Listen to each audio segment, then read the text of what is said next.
पूरे भारत में कहीं भी कभी भी सबसे कम किराए पर बुक करें वन वे टैक्सी rahultravels.com पर।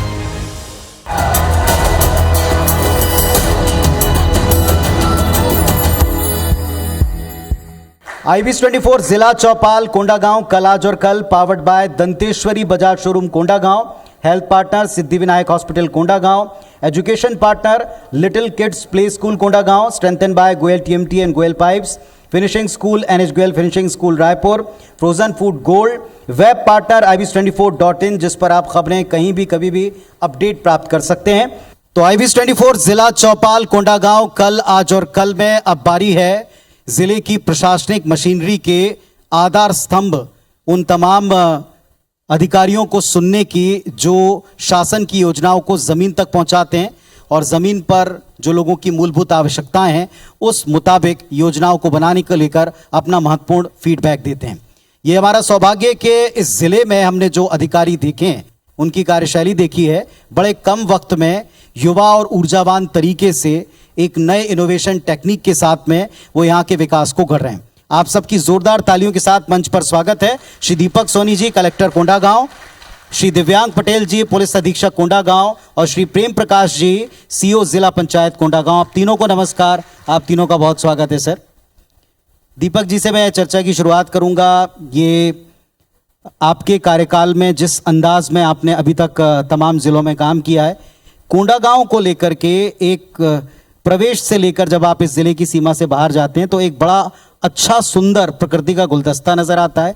एक सीधी सपाट रोड के आसपास बसी हुई क्लीन सिटी नजर आती है, लेकिन इसके भी कई सारे विकास के आयाम हैं जिन पर काम बाकी है। आपका अपना अनुभव अब तक का क्या कहता है? जी, माननीय मुख्यमंत्री जी के निर्देश अनुसार हम कोंडागांव ज़िले में ज़िला प्रशासन सभी माननीय जनप्रतिनिधियों के सहयोग से, सभी विधायकगण के सहयोग से हम लोग ज़िले को बेहतर से बेहतर विकास की ओर अग्रसर करें, यही निर्देश हमें प्राप्त हुए। उसी के तहत हम लोग प्रयास करते रहते हैं। विकास, विश्वास और सुरक्षा, ये 3 मूल मंत्र है जिसके लिए सदैव ज़िला प्रशासन की पूरी टीम कार्यरत है और कार्य करती रही है और करेगी भी आगे। और मुझे अभी ज़िले में ज्वाइन किए हुए ज़्यादा समय तो नहीं हुआ है, लेकिन ज़िले में जो मैंने आकलन किया है पिछले 3 सालों में ज़िले में विकास के बहुत सारे द्वार खुले हैं और बहुत सारे क्षेत्रों में कार्य हुआ है। जैसे टाटामारी में काफ़ी अच्छा कार्य हुआ है, पर्यटन के क्षेत्र में लिमधरा में काफ़ी अच्छा कार्य हुआ है। इसी तरीके से अब हम लोग और क्षेत्र में भी, कुएमारी में भी कार्य करना चाह रहे हैं। कोंडागांव प्रॉपर में भी बहुत अच्छे जो है कार्य हुए हैं। पर्यटन विभाग द्वारा भी जो है यहाँ पे रिजॉर्ट्स बनाए गए हैं। साथ ही युवाओं को पर्यटन से जोड़कर उनको आजीविका संवर्धन हो, इसके लिए कार्य करने का प्लान है। यहाँ पे सभी माननीय जनप्रतिनिधिगण का सहयोग पूरा मिलता है, तो एक जो टीम के रूप में कार्य करने का अवसर मिलता है तो वो बेहतर परिणाम दिखते हैं।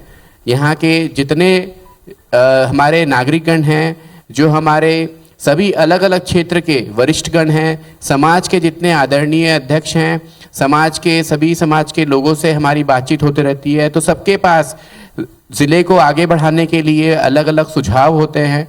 तो वो सुझाव समय समय पर हमें मिलते रहते हैं, तो उससे हमारे लिए बहुत आसानी हो जाती है कि ज़िले को हम जो है विकास की राह पर तत्काल हम लोग पुराने कार्य को आगे बढ़ाएं और सुझाव अनुसार नए कार्य को अपने स्ट्रैटेजी में जोड़ें।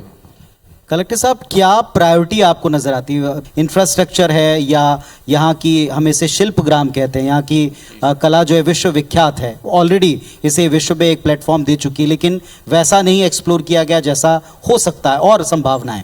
तीसरा, पॉलिटिकली भी यहाँ से बड़ी सशक्त हस्तियाँ हैं जिनको हम अभी मंच पर सुन भी रहे थे। यहाँ से प्रदेश अध्यक्ष किसी रूलिंग पार्टी के आते हैं, संभावनाएं भी हैं और उम्मीदें भी बहुत ज़्यादा हैं। आपको क्या लगता है, क्या प्रायोरिटी है इस जिले की इस वक्त? हमें राज्य शासन की सभी योजनाओं को, केंद्र शासन की सभी योजनाओं को हमको बेहतर से बेहतर क्रियान्वयन करके लोगों को, अंतिम छोर के व्यक्ति को भी लाभ मिले। हमेशा से माननीय मुख्यमंत्री जी ने यही निर्देश दिए हैं और उसी का हमारे प्रयास रहेगा, ताकि हमारे सभी विभागों की जो योजनाएं हैं, शिक्षा की, स्वास्थ्य विभाग की, पंचायत विभाग की, और जो योजनाएं राज्य शासन की हैं उसको हम बेहतर क्रियान्वयन कर पाएं और अंतिम व्यक्ति तक उसको पहुंचाए, इसके लिए रणनीति बनाकर कार्य करना ही हमारी प्राथमिकता है। और विभागों की जो योजनाएं हैं अगर वो अंतिम व्यक्ति तक पहुंचती है तो अपने आप उसका लाभ लोगों को भी महसूस होता है। हमारे बहुत सारे क्षेत्र थे जो 3 साल पहले जहां से लोग जिला प्रशासन को संपर्क करने में भी हिचकिचाते थे, आज अंदरूनी क्षेत्र के भी लोग जब जिला प्रशासन से भेंट के लिए आते हैं, शिकायत लेके आते हैं, कई बार सुझाव लेके आते हैं, कई बार मांग लेके आते हैं, लेकिन उनका आना ही इस चीज़ का संकेत है कि अब जो जुड़ाव की हम लोग कल्पना करते थे वो अब शुरू हो गया है। जिला प्रशासन से लोग जुड़ने लगे हैं और उनके जुड़ने से सब योजनाओं को एक जन आंदोलन का जो स्वरूप दिया जा सकता है उसके लिए हम लोग कार्य करेंगे, ताकि लोगों को भी पता रहे कि कौन सी योजना में कैसे लाभ लेना है, और साथ ही में वो लोग हमको मदद भी करते हैं। बहुत सारे युवा हमारे साथ जुड़े हैं जिसमें यूनिसेफ के साथ हम लोग साथ में मिलकर युवोदय कार्यक्रम कर रहे हैं। 1200 करीब युवा जुड़े हैं और वो जब जुड़ते हैं, जब युवा शक्ति जुड़ती है तो प्रशासन का मनोबल बढ़ता है। और जैसा कि आपने कहा कि यहाँ पे सभी विधायकगण, सभी माननीय जनप्रतिनिधिगण का हमेशा से एक सहयोग रहा है, मार्गदर्शन रहा है, तो हम लोग जो भी कार्य करना चाहते हैं जब भी विधायक महोदय को हम बताते हैं तो उनका पूरा भरपूर सहयोग रहता है, तो उससे एक और एक मिलकर 11 की गति से हम लोग कार्य करते हैं। तो हमारा आगे भी यही प्रयास रहेगा। चलिए, जोरदार तालियां प्रशासन के संकल्प के लिए। आप कामयाब होंगे तो हम सब कामयाब होंगे। एसपी साहब से पूछना चाहेंगे, एसपी साहब, बस्तर के साथ एक बहुत बड़ी विडंबना रही कि इतना खूबसूरत प्रकृति का ये सुंदर हिस्सा है लेकिन इसमें नक्सलवाद का दंश रहा। पर सौभाग्य के पिछले कुछ दिनों से, सालों से ये जो प्रयास हुए हैं वो अब रंग ला रहे हैं। नक्सली पीछे हट रहे हैं, सिमट रहे हैं, दायरे खुल रहे हैं, लोग अंदरूनी इलाकों तक पहुंच पा रहे हैं। पुलिसिंग का एक बड़ा चैलेंज नक्सलवाद लंबे समय तक इस एरिया में रहा है, लेकिन बाकी पुलिसिंग का हिस्सा भी यहाँ मजबूत बनाना पड़ेगा अगर आप डेवलपमेंट लाते हैं। आपका क्या फीडबैक है? अभी आपने क्या, क्योंकि आपका भी बहुत लंबा अरसा नहीं हुआ, लेकिन आपको क्या लगता है पुलिसिंग के चैलेंज क्या हैं इस जिले के? पिछले कुछ सालों से लगातार पुलिस और प्रशासन के प्रयासों के कारण कोंडागांव में नक्सलवाद में काफ़ी कमी आई है। इसी कारण से कोंडागांव को हाईली नक्सल अफेक्टेड डिस्ट्रिक्ट की श्रेणी से हटाकर डिस्ट्रिक्ट ऑफ कंसर्न की श्रेणी में लाया गया है, जो कि हमारे लिए एक बहुत बड़ी उपलब्धि है। यहाँ नक्सलवाद काफ़ी हद तक कम हुआ है। यहाँ के काफ़ी सारे ऐसे पर्यटन के क्षेत्र है, काफ़ी सारे जलप्रपात है जो कि अंदरूनी क्षेत्रों में है। पहले वहाँ कोई नहीं जाता था, आज वो एरिया में काफ़ी सारे पर्यटक जा रहे हैं।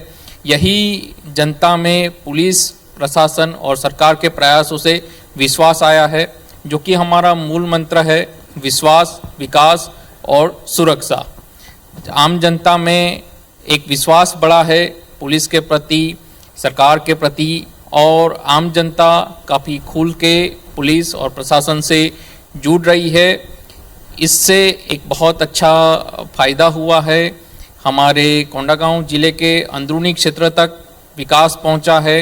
हर जगह पे सड़क का निर्माण हो रहा है, हर जगह पे मोबाइल कनेक्टिविटी जा रही है। लोग पुलिस से काफ़ी जुड़ने लगे हैं। पुलिस के द्वारा लगातार इन सभी प्रयासों को सुरक्षा प्रदान किया जा रहा है। जैसे कि कई बार ऐसा होता है कि पुलिस से लोग डरते हैं, तो पुलिस के द्वारा लगातार अभियान चलाया जा रहा है। जैसे कि कोंडागांव पुलिस के द्वारा मावा गिरदा कोंडानार, हमारा खुशहाल कोंडागांव, इस नारे के अंतर्गत एक बहुत बड़ा अभियान चला के हमारे यहाँ के युवाओं को पुलिस के साथ जोड़ा जा रहा है। इन सभी प्रयासों से मिलके आज हमारा कोंडागांव सही में खुशहाल कोंडागांव बना हुआ है। चलिए, एक बार इस सोच के लिए भी आप तालियां जोरदार बजाएं, क्योंकि जो मूल समस्या है उस तरफ आपका ध्यान भी है और कैसे दूर करना है इसका विजन भी है, और सरकार का तो खैर इसमें मार्गदर्शन है ही। प्रेम प्रकाश जी, अभी वर्तमान में जो सरकार है उसका ग्रामीण अर्थव्यवस्था पर सबसे बड़ा फोकस है, और यहाँ वनोपज प्रचुर मात्रा में है, वन प्रचुर मात्रा में है। वनों से जुड़े उद्योग या वनों से जुड़े व्यवसाय, उनकी ब्रांडिंग अपने आप में इसके बड़े स्कोप हैं। महिला सेल्फ हेल्प ग्रुप जो हैं, स्व सहायता समूह, वो पूरे प्रदेश में ग्रामीण अंचलों में बहुत अच्छा काम कर रही हैं। कोंडागांव को आप इस दिशा में कहाँ तक आगे बढ़ा पाते हैं? कोंडागांव जिले वो जैसा आप बता रहे हैं, ग्रामीण अर्थव्यवस्था को एक बूस्ट देने के लिए जो प्रयास छत्तीसगढ़ शासन कर रही है, उसमें सबसे महत्वपूर्ण चीज़ें चल रही हैं गोधन न्याय योजना, जिसमें हम कोंडागांव जिले के 383 पंचायतों में से 295 जगहों पर गौठान बना रहे हैं, जिसमें से हम 204 गौठान अभी पूरे कर चुके हैं। लगभग हम 1 लाख क्विंटल गोबर खरीद चुके हैं और उससे लगभग 39,000 क्विंटल वर्मी बना करके हम उसको किसानों तक पहुंचाने में कामयाब हुए खुलकर आप हैं। तालियां बजा जो कहीं ना कहीं इस जिले की उर्वरा शक्ति को बढ़ाने में काम आ रही है। साथ ही साथ रूरल इंडस्ट्रियल पार्क के लिए भी कलेक्टर महोदय के मार्गदर्शन में हम आगे काम कर रहे हैं। साथ ही जैसा आपने बताया वनोपज काफ़ी संख्या में है, तो हमारे यहाँ कोंडागांव जिले में NRLM के तहत 7,985 महिला स्वयं सहायता समूह गठन किया हुआ है, जिनकी पूरी एक संगठनात्मक संरचना हमारे पास है। हमारे वनोपज क्षेत्रों में पाए जाने वाले तीखुर का प्रसंस्करण कर रहे हैं, जो काफ़ी मात्रा में मिलता है इस इलाके में, और तीखुर के प्रसंस्करण से महिलाओं ने नई चीज़ें शुरू की हैं, जिसमें तीखुर के प्रीमिक्स बनाए गए हैं। उसके अलावा तीखुर शेक बना रही यहाँ की महिलाएं, जो विदेशों तक हम एक कंपनी के साथ टाई अप करके भेज रहे हैं। उसके अलावा अभी फरवरी में जब माननीय राहुल गांधी जी का आगमन हुआ था प्रदेश में, तो हमारे ज़िले की महिलाओं ने उनसे तीखुर की कुल्फ़ी लॉन्च कराई थी और उसका भी काफ़ी अच्छा प्रतिसाद हमको मिल रहा है। तो इन महिलाओं की जो आर्थिक गतिविधियां हैं उसको हम NRLM के तहत बढ़ाने का प्रयास कर रहे हैं और उससे वनोपज को ज़्यादा से ज़्यादा जोड़ने का प्रयास कर रहे हैं। साथ ही आने वाले समय में कलेक्टर महोदय के मार्गदर्शन में जैसे हमारी तैयारी है, हम कोदो कुटकी रागी के लिए भी प्रसंस्करण की तैयारी कर रहे हैं। जी चलिए, मिशन मिलेट जो है काफ़ी वैसे भी पूरे प्रदेश में लागू किया जा रहा है। ज़ोरदार तालियां बजाएं इन प्रयासों के लिए। ये जैसा मैंने आपसे इंट्रोडक्शन कराते समय कहा कि हमारे साथ जो युवा अधिकारी हैं पूरे जोश के साथ में आज के तमाम प्लेटफॉर्म्स का भी बखूबी इस्तेमाल करते हैं। कलेक्टर साहब को हमने देखा है, जो पिछले ज़िलों में रहे तो आप स्थानीय भाषा में मैसेज दिया करते थे, लोगों के बीच में वो काफ़ी प्रचलित हुआ, उसने काफ़ी काम भी किया। सोशल प्लेटफॉर्म्स का कोंडागांव की खूबियों को विश्व तक या कम से कम प्रदेश के सुदूर इलाकों तक पहुंचाने में, एक कनेक्टिविटी बनाने में, यहाँ की ब्रांडिंग करने में हम कैसे इस्तेमाल कर सकते हैं? हमारा प्रयास यही है कि जो भी प्लेटफॉर्म अवेलेबल है उसके माध्यम से हमारे ज़िले के जो नागरिकगण, जो महिला स्व सहायता समूह की दीदियाँ जो भी उत्पादन करते हैं या प्रसंस्करण करते हैं, तो उसको बेहतर से बेहतर मार्केट मिले। क्योंकि जब तक मार्केट नहीं मिल पाता है तो जो प्रोडक्शन हुआ है उसका मूल्य सही नहीं मिल पाएगा, और मूल्य सही नहीं मिल पाएगा तो वो उसका फिर अगर हम बात करें आजीविका संवर्धन से, तो वो संभव नहीं हो पाती है। तो जो भी सोशल मीडिया प्लेटफॉर्म्स हैं उनको हम बेहतर से बेहतर उपयोग करें, यही रणनीति है। और खूबियों को हम केवल देश में ही नहीं बल्कि विदेशों तक पहुंचाए। तो नाचा एसोसिएशन के जो प्रतिनिधिगण हैं उनको जब हमने बताया यहाँ के ढोकरा आर्ट के बारे में, यहाँ पे रॉट आयरन के जो आइटम्स होते हैं, जो टेराकोटा के आइटम्स होते हैं, तो उनको बहुत अच्छे लगे।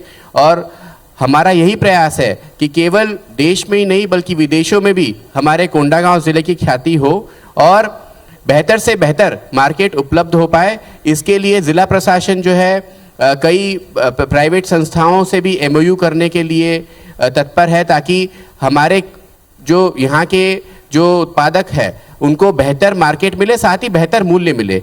इसी के साथ ही हमारे जितने आर्टिसंस हैं, लगभग 965 आर्टिसंस हैं जो शिल्प नगरी से जुड़े हुए हैं, जो हमारे हैंडीक्राफ्ट्स हैंडलूम बोर्ड से जुड़े हुए हैं। तो उनको सभी को संगठित करके आर्टिसन प्रोड्यूसर कंपनी बनाया जा रहा है, ताकि उनको एक बेहतर प्लेटफॉर्म मिल पाए। और हमारा यही प्रयास है कि सभी के सुझावों को साथ में लेते हुए बेहतर से बेहतर मार्केटिंग की सुविधा उपलब्ध कराई जाए हमारे लोगों को, ताकि हमारे जो यहाँ पे जितने भी उत्पादन हो रहे हैं, भले ही वो सोशल मीडिया के माध्यम से हो जाए या फिजिकल चैनल के माध्यम से हो जाए, जो भी चैनल उपलब्ध होंगे उसका हम भरपूर उपयोग करेंगे, ताकि हमारे नागरिकगण को उसका फ़ायदा मिल पाए। हमने देखा है कलेक्टर साहब कि आजकल ना ब्रांडिंग पर बड़ा जोर है और उसके लिए प्रोसेसिंग, जैसा भी सीओ साहब भी बता रहे थे कि हमारे पास में रॉ चीज़ों की कोई कमी नहीं, चाहे वनोपज हो, चाहे मोटा अनाज हो, या उनके बनने वाले प्रोडक्ट्स को बना करके उनकी मैन्युफैक्चरिंग करके अगर आप उसे कोई ब्रांड नेम दे दें तो वो लोगों में बहुत जल्दी प्रचलित होता है। आप बहुत ही इनोवेटिव और युवा सोच रखते हैं, इस दिशा में आपको लगता है कि यहाँ के कई सारे प्रोडक्ट शामिल हो सकते हैं? जी बिल्कुल, यहाँ पे हम लोग जितने सारे प्रोडक्ट्स प्रसंस्करण होते हैं और उनको बेहतर से बेहतर ब्रांडिंग करने का हमने रणनीति बनाई है और पहले से भी कोंडानार ब्रांड के तहत कई प्रोडक्ट्स बनाए गए हैं और अब सभी जो प्रोडक्ट्स हैं उनको एक ब्रांड अंतर्गत लाने का प्लान बनाया गया है और बेहतर से बेहतर ब्रांड नेम सुझाव देने के लिए भी हम लोग एक कंपटीशन करने का भी प्लान किए ताकि हमारे युवा हमें कोई ब्रांड नेम अगर सुझाव देते हैं तो एक ब्रांड नेम के तहत हम लोग ज़िले के सभी आइटम्स को, उत्पादन को जो है बाहर मार्केटिंग कर पाएँ। और जैसे कि भी सीओ साहब ने बताया कि रागी, कोदो, कुटकी, मिलेट्स प्रोसेसिंग में भी हमारा विशेष जो है फोकस है, जिसमें कि अभी बड़े राजपुर में, धनोरा में प्रसंस्करण केंद्र स्थापित होने वाला है। इसी तरीके से ज़िले में अन्य क्षेत्र में भी जहाँ पे जिस क्षेत्र की जो क्वालिटी है, जो उसकी यूएसपी है, यूनिक सेलिंग प्रपोजिशन है, जो खासियत है, उस क्षेत्र को हम उसके लिए डेवलप करें, यही हमारा प्रयास रहेगा। और एक संयुक्त रूप से ज़िले की ब्रांड नेम के तहत, जिसमें कि कोई व्यक्ति अगर दिल्ली में भी है और अगर वो हमारे ज़िले की सामग्री ले रहे हैं, खरीद रहे हैं, तो उनको पता लगे कि ये जो सामग्री है वो कोंडागांव जिले छत्तीसगढ़ से आई है। क्या बात, तो ये ब्रांड नेम स्थापित हो पाए, इसीलिए हमारा प्रयास रहेगा। एसपी साहब, अभी आप फेथ बिल्डिंग की बात कर रहे थे, भरोसा जीतने की बात कर रहे थे और पुलिसिंग में ऐसा तरीका अपनाने की बात कर रहे थे कि लोग पुलिस से डरे नहीं, उनको कोऑपरेट करें। इसमें भी युवा आपका बहुत हद तक साथ दे सकते हैं। बस्तर फाइटर्स हमने देखा है तमाम ज़िलों में घूमकर, बस्तर के ख़ास तौर पर एक बड़ा अच्छा इनिशिएटिव है। क्या हम यहाँ कोंडागांव में भी इस प्रयोग को आगे बढ़ा रहे हैं? सरकार के द्वारा बस्तर फाइटर का बहुत अच्छा इनिशिएटिव बस्तर के सभी ज़िलों में किया जा रहा है, जिसमें सभी ज़िलों में 300 बस्तर फाइटर्स युवाओं की भर्ती हो रही है। कोंडागांव ज़िले में भी इस क्रम में 300 युवा बस्तर फाइटर में उनकी भर्ती हुई है। युवा पीढ़ी, अंदर के गांव के युवा, जहां तक कोई सुख सुविधा नहीं पहुंची है, ऐसे गांव के युवा भी बस्तर फाइटर के माध्यम से हमारे साथ जुड़ रहे हैं और ये इनिशिएटिव के द्वारा हम हर गांव में पहुंच रहे हैं और नक्सलवाद के विरोध अभियान में हमें बहुत अच्छा फायदा मिल रहा है। सीओ साहब, जैसे हमने अभी गौठानों की बातचीत की थी, गौठान को लेकर शुरुआती दौर में इसके मल्टीपर्पस यूज, इसके बहुत सारे आयाम बताए गए थे और अब हम अगले चरणों की तरफ जा रहे हैं। गौमूत्र की खरीदी सरकार शुरू कर चुकी है, इसके प्रोडक्ट्स भी और प्रचलित हों, वो यहाँ से जाए, वो यहाँ से पहुँचे, वो डायरेक्ट यहाँ से सप्लाई हो पाए, उस दिशा में हम कितना काम कर पा रहे हैं? बेसिकली शुरुआत में अभी हमने इसमें कृषि और कृषि से जुड़ी हुई गतिविधियों को लिया है ताकि उसका मार्केट लिंकेज के लिए हमें ज़्यादा मेहनत ना करनी पड़े। जैसे ख़ास तौर से हमारे यहाँ मुर्गी पालन को लेकर के है, बकरी पालन को लेकर के है, सब्जी के उत्पादन को लेकर के है, उसके अलावा कुछ जगहों पे बटेर पालन को लेकर के हमने काम किया है। उसके अलावा महिला स्वयं सहायता समूह जो हैं, जो पहले से NRLM फोल्ड में काम कर रही थी, उनके द्वारा जो छोटे प्रोडक्ट बनाए जा रहे थे, जैसे साबुन बना रहे थे, कुछ जो है इसमें आपके गौमूत्र वगैरह का उपयोग करके फिनाइल वगैरह बना रहे थे, तो उसका निर्माण भी हम लगातार करा रहे हैं। साथ ही अभी जैसे छत्तीसगढ़ सरकार ने सी मार्ट की स्थापना कराई है, उसमें हमारे जो महिला समूह के द्वारा उत्पादित सामग्री हैं